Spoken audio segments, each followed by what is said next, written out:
سبحان اللہ والحمد للہ۔ السلام علیکم ورحمۃ اللہ وبرکاتہ۔ ناظرین،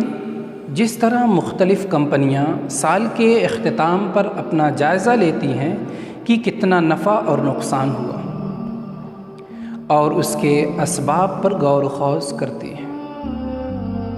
تاکہ آئندہ نقصان کم اور فائدہ زیادہ سے زیادہ ہو سکے، ٹھیک اسی طرح سے ہمیں بھی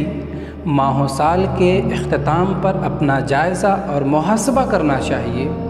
کہ ہم نے گزرے ہوئے مہینے اور سال میں کتنے اچھے اور برے کام کیے، کس طرح سے ہم دنیا اور آخرت میں کامیابی اور کامرانی حاصل کرنے والے بنے، کس طرح ہمارا اور ہماری اولاد کا خاتمہ ایمان پر ہو، کس طرح ہماری اخروی زندگی کی پہلی منزل یعنی قبر جنت کا باغیچہ بنے۔ ناظرین، اللہ تعالیٰ نے اس دنیا میں انسان کو بھیجا ہی اسی لیے ہے تاکہ دنیا کی آلائشوں سے اپنے آپ کو پاک کر کے اپنے دل کو، اپنے قلب کو قلب سلیم اور اپنے نفس کو نفس مطمئنہ بنا کر اپنے رب کی بارگاہ میں اس طرح پیش ہو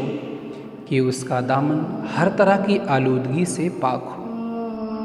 نبی کریم صلی اللہ علیہ وسلم کی ساری تعلیمات اسی اصول کے ارد گرد گھومتی ہے کہ بندوں کو رب سے جوڑ دیں اور بندوں کو بندوں کے لیے نفع بخش بنا دیں۔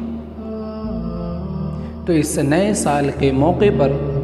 ہم آپ کو یہ عزم اور ارادہ کرنا چاہیے کہ آئندہ ہم اپنے آپ کو پاکیزہ سے پاکیزہ تر کریں گے اور وہ ذات جو پاکیزہ ہے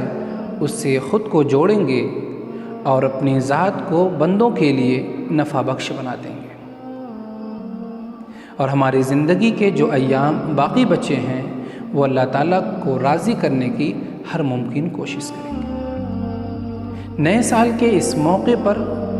اس عزم کو تازہ کیجیے اور جنت کے راستے میں آگے بڑھیے۔ یقین جانیے کہ یہ راستہ بہت مشکل ہے لیکن منزل اتنی ہی خوبصورت اور غیر معمولی ہے۔